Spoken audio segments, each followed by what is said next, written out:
Assalamualaikum warahmatullahi wabarakatuh. Selamat pagi anak-anakku yang dirahmati Allah. Semoga kalian dalam keadaan sehat. Berjumpa lagi dengan saya Pak Ruspan. Pada kesempatan kali ini Bapak akan mencoba menjelaskan kepada kalian lanjutan materi kemarin, yakni bab bersuci atau toharoh. Secara umum bab bersuci atau toharoh ini dibedakan menjadi 3, yakni wudu, bersuci dari hadas kecil, terus mandi wajib, bersuci dari hadas besar, dan juga tayamum, seperti itu.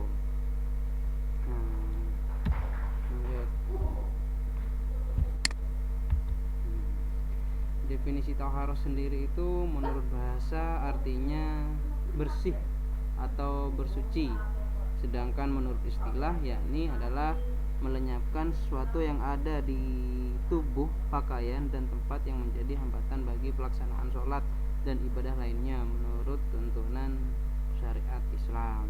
Adapun dalil tentang toharoh ini terdapat dalam Quran surat Al-Baqarah ayat 222, yakni innallaha yuhibbut tawwabina wa yuhibbul mutatahhirin, yang artinya sesungguhnya Allah mencintai orang-orang yang bertaubat dan orang-orang yang mensucikan diri. Ini diperkuat oleh hadis Nabi juga. Begini hadisnya, la yaqbalullahu sholata bi ghairi tahura.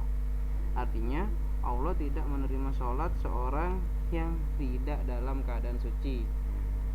Dari dua sumber ini, sumber yang berasal dari Quran dan hadis ini menyarankan kalau bab toharoh ini sangat penting sekali dilakukan dalam kehidupan sehari-hari.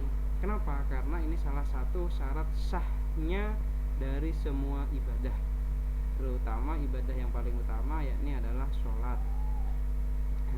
Dimana untuk melaksanakan sholat kalian ya harus suci diri, suci dari hadas kecil, hadas besar, pakaian juga, dan juga tempatnya, seperti itu. Pembagian toharoh di sini diklasifikasikan menjadi 2 bagian, yakni toharoh batin. Artinya ini adalah membersihkan diri dari berbagai macam kemusyrikan dan kemaksiatan. Artinya menguatkan tauhid dan beramal soleh. Maksudnya kita itu diwajibkan untuk mengesahkan Allah. Allah hanya ada satu, tidak ada Tuhan yang lain. Selain itu, karena kita sudah mengesahkan Allah, ya kita harus beramal soleh sebagai bukti kalau kita sudah mengesahkan Allah, seperti itu. Yang kedua, toharoh lahir adalah bersuci dari kotoran, hadas, dan najis-najis, seperti itu. Apa saja itu cara bersuci? Ada berwudu, yang kedua mandi atau tayamum ketika sedang tidak ada air, tayamum itu, serta membersihkan najis dari pakaian, badan, dan tempat sholat. Adapun tata caranya berwudu ini, yang pertama adalah niat. Semua diawali dengan berniat. Niatnya adalah usolli nawaitul wudu'a li raf'il hadasil aswari fardhan lillahi ta'ala, seperti itu. Setelahnya itu kita membasuh muka yang dibatasi dari mulai dari tumbuhnya rambut kepala sampai dagu, seperti itu.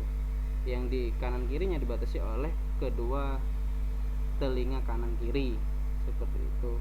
Sunnahnya dibasuh sebanyak 3 kali, lebih juga nggak apa-apa.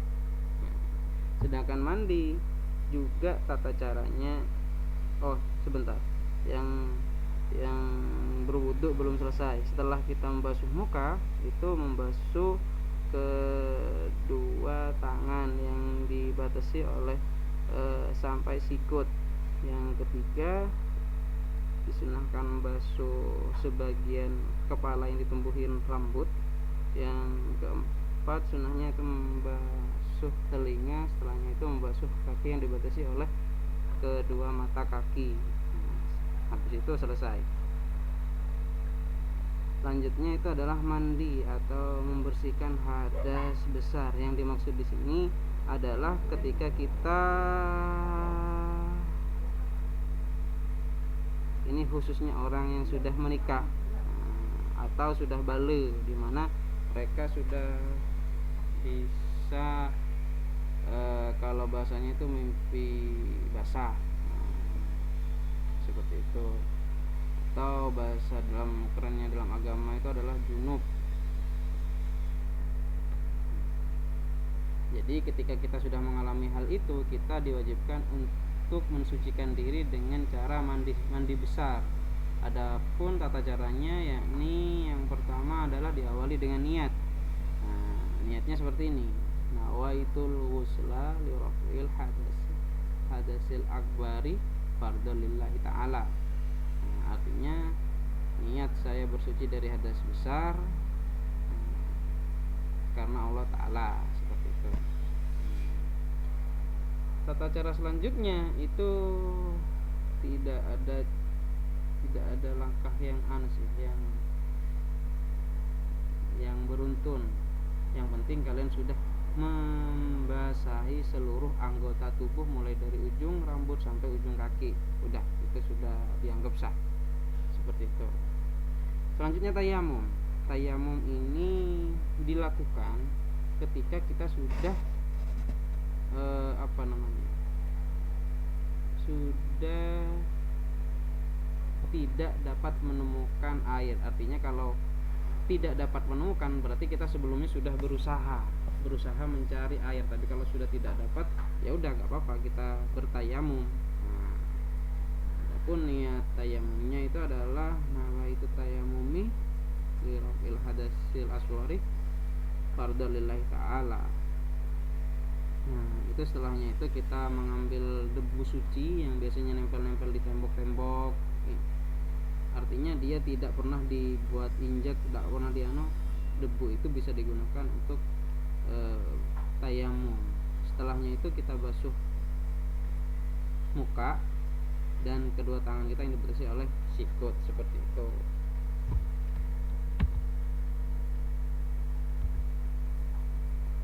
Nah, ini definisi hadas dan najis. Hadas adalah suatu yang menyebabkan seorang tidak sah melakukan ibadah tertentu seperti sholat. Sedangkan najis adalah sesuatu yang datang dari dalam diri tubuh manusia ataupun dari luar manusia yang dapat menyebabkan tidak sahnya badan, pakaian atau tempat untuk dipakai beribadah. Maksudnya di sini kalau hadas itu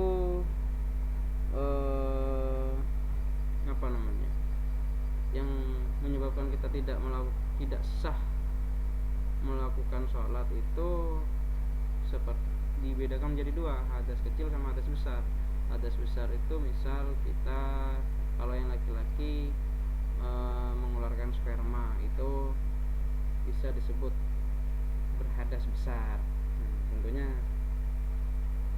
diwajibkan mandi bagi yang sudah balik. Terus yang bagi perempuan itu bisa diklasifikasikan kayak setelah melahirkan itu nifas, terus head itu juga diwajibkan untuk mandi. Selain itu juga setelahnya berhubungan badan, kalau ini untuk yang sudah menikah itu juga diwajibkan untuk mandi.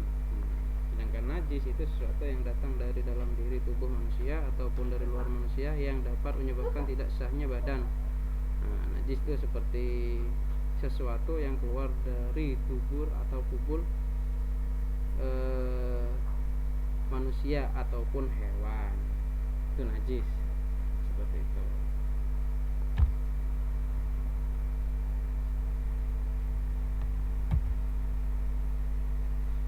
Macam-macam najis. Di sini yang pertama najis muwaqqafah, yang disebut juga najis ringan. Contohnya air kencing bayi yang belum berumur 2 tahun dan belum makan selain air susu ibu. Yang kedua najis mutawasithah, najis sedang.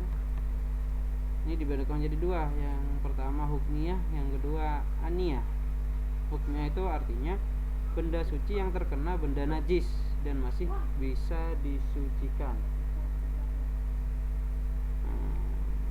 Yang kedua, ania, benda yang pada asalnya memang najis dan tidak bisa disucikan. Yang ketiga, najis mukhallathah, najis berat. Nah, ini air liurnya anjing, air kencingnya anjing juga, badan babi dan keturunannya itu termasuk najis mukhallathah.